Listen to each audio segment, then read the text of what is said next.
In her book, Cast, Isabel Wilkerson tells the story of her house that had been built generations in the past.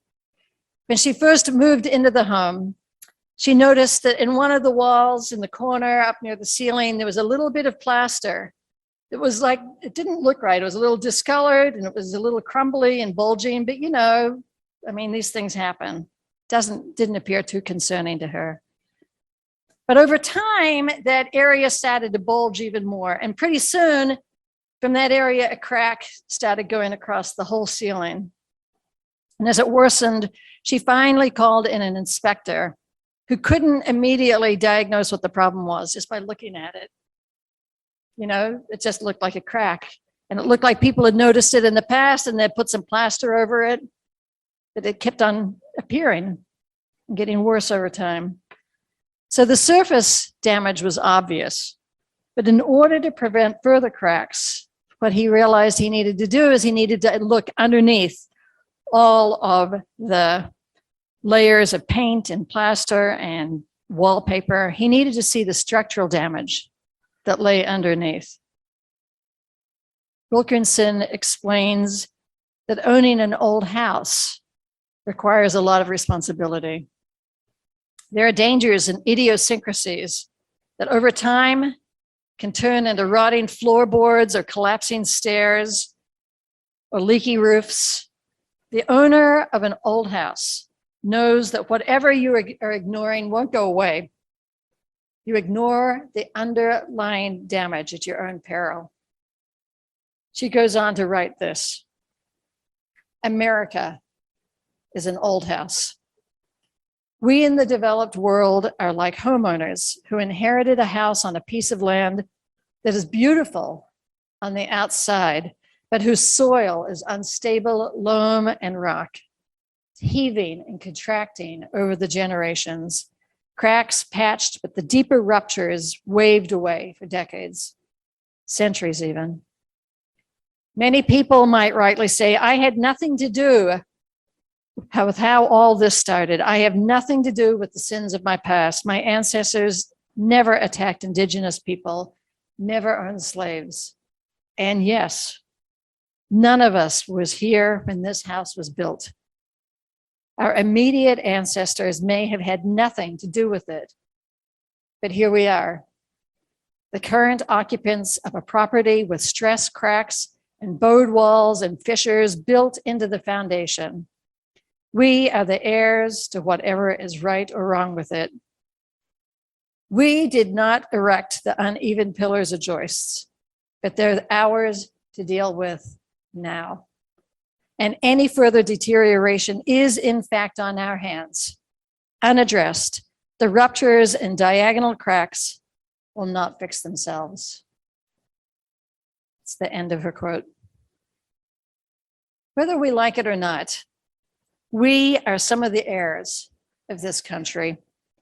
We all see the widening cracks and the holes in the roof built to protect us, don't we? And it's up to us to take that infrared camera to look at the underlying structures. If we don't look at these underlying structures, we ignore them at our own peril. Now, I believe personally that our conversation about racism has made huge advancements in the past 5 years. 5 years ago, when we started to hear that we were part of the white supremacy culture, we had a huge backlash within our denomination. Many of us who identify as white liberals felt this as an attack, as a dismissal of our life's work as agitators and activists. Over time, though, we were able to settle down a little, right? And examine the message that was really an evaluation we needed to hear about our infrastructure, our system of democracy. We will need to hear this message over and over again in our life. We are not going to comprehend this, especially the first few iterations. At the same time, we need to begin the discussion of how we might begin the process of repairing the damage that's happened. Just as ignoring the damage to an old home and delaying needed repairs will lead to the collapse of the house, ignoring the damage done to our country by slavery and the perpetuation of racial mistreatment will cause the collapse of this democracy unless we can begin to repair it. Indeed, if you've been paying attention the past 6 years, you have seen the alarming way that the fabric of democracy, justice, and equity in America has been ignored and destroyed by political leaders, the people who we have elected. Ta-Nehisi Coates wrote an article for the Atlantic magazine called The Case for Reparations, which I highly recommend. He draws the connection between Western democracy and slavery. He states, and I quote, "America begins in Black plunder and white democracy, two features that are not contradictory, but complementary. The men who came together to found the independent United States dedicated to freedom and equity either held slaves or were willing to join hands with those who did. None of them felt entirely comfortable about the fact, but neither did they feel responsible for it. Most of them had inherited both their slaves and their attachment to freedom from an earlier generation, and they knew the two were not unconnected." End of quote. Our democracy was reliant on forced labor of enslaved people for the first 250 years. And the wealth of America is not just in the work itself that was done, it was in the possession of other people. When slavery was abolished in the 1960s, there was some talk of reparation. And there was a promise that all free slaves would receive 40 acres and a mule. But instead of following through on promises, and instead of acknowledging the need to heal the damage done to all these enslaved workers, the reparations were paid to the slave owners, who received $300 for each emancipated slave, compensating them for their loss of property. The next 100 years in history were the Jim Crow years. In the southern states, a secondary form of slavery came into practice through unfair sharecropping practices and the leasing of incarcerated people, the majority of whom were African Americans convicted of minor crimes such as vagrancy.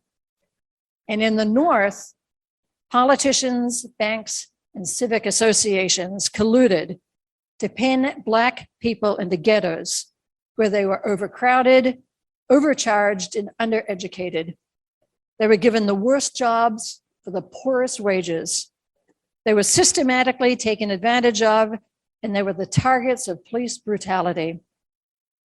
Instead of making an effort to repair the damage, there continued to be a culture of exploiting African American people as resources for America. We are in an era where we're just beginning to internalize the justices of both the North and the South, beginning to see the systems that benefit white bodies at the cost of bodies of color. At some point, though, we need to move beyond the intellectualization of racism and talk about healing, repairing the damage. We are averse to talking about reparation. As soon as the word reparation comes up, a barrage of questions immediately follows. Who's going to pay? How much are we going to pay? Can we afford to pay all that is past due? We actually don't know how reparations might work, but this country has not even begun being able to agree to have a discussion about it. Each year from 1989 until 2017, when he retired, Congressman John Conyers Jr. introduced House Bill 40, the Commission to Study Reparation Proposals for African Americans Act. All this bill proposes is that we study the idea of reparations. It never made it to the House floor in Conyers' lifetime. Conyers, who died in 2019, once said, "We study the water, we study the air. Can't we even study this issue? This bill does not authorize 1 red cent to anyone." I'm happy to say that the bill finally did get sponsored by Cory Booker in 2020, but it has not made it any further than past the House floor at this point. The talk of reparation is a conversation that examines the very foundations of our history and our democracy. It may be that after serious debate and discussion, such as proposed by House Bill 40, we find we can never fully recompense what's owed. But we could discover a lot about ourselves. And perhaps that's what's frightening us. The idea of reparations threatens something much deeper: America's heritage, history, and our standing in the world. Ta-Nehisi Coates writes these words: "Won't reparations divide us? Not any more than we're already divided. The wealth gap merely puts a number on something we feel but cannot say, that America prosperity was ill-gotten and selective in its distribution. What is needed is an airing of family secrets, settling with old ghosts. What is needed is a healing of the American psyche and the banishment of white guilt. What I'm talking about is more than recompense for past injustices, more than a handout, more than a payoff, hush money, or a reluctant bribe. What I'm talking about is a national reckoning that would lead to spiritual renewal." End of quote. We need a national reckoning. We need to take that infrared light and examine the foundational structure of our home. We need to do this as individuals, examining the advantages of our lives and where they came from. And we need to do this as a nation. I do believe that the very foundation of this country rests on the original sin of slavery, and the fractures we see today that divide states and divide families comes from an unwillingness to really examine this. It's an underlying rot that has been ignored, and our democracy is falling in ruin around us. As long as we ignore the rot in our infrastructure, we will only be in a defensive posture, and we will not heal that fear that is in our hearts and the fractures that are in our souls. To be honest, I don't know where we go from here. I know that we alone can't fix this. We need to be in closer proximity to those most impacted, and we need to let them lead us. At the same time, we can't hold back from the work. It's an uncomfortable position to be in, isn't it? But part of this work is learning to be in that place of discomfort. The practices that Resmaa Menakem encourages, the one that we did today with the humming, they help us, they connect us to the present moment so we can best participate. One of the things I love that he does is he works with police and he works in riot situations. And he does the very practice that we did here earlier today of humming, and finds that it helps people settle into their bodies more in a way. And he encouraged us to practice ahead of time so that when called on to do that, we have the resources on hand. We need the spiritual renewal that will only begin with the full reckoning of our history. And we each need to begin that work this day. And we can begin that by learning to recognize and accept discomfort while deliberately placing ourselves in those places that unsettle us. Let us do this journey into uncomfortable reconciliation together. Blessed be, my friends.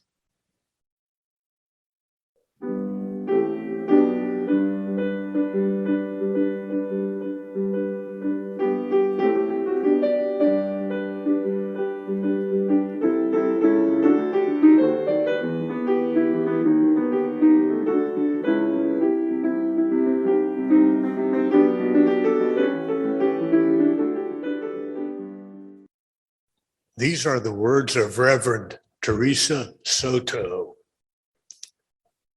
I'm not prepared to hear you say one thing and watch you do another without even mentioning it. I'm not talking about mistakes. You know, we all make those. Sometimes we speak too soon and think too little. We worry more about procedures than promises. We let fear and guilt keep our choices and actions small. Those things, common and human, keep calling us forward to different, better choices. No, I'm thinking of a different thing in which you know the right thing to do and spend entire notebooks of calculations on figuring out how not to do it. Or conversely, you give it no thought at all. It's understandable that to learn, the student must be ready.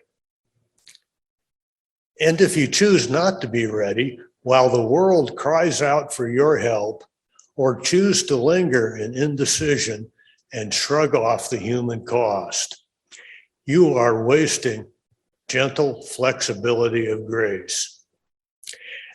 And as Frederick Douglass said, using liberty for unholy license. You must account for this day. Choose justice. You must account for your gifts. Generate love. Your effort in community is a precious resource. Take courage. Move with urgency toward every possibility. Please hurry. Don't stop.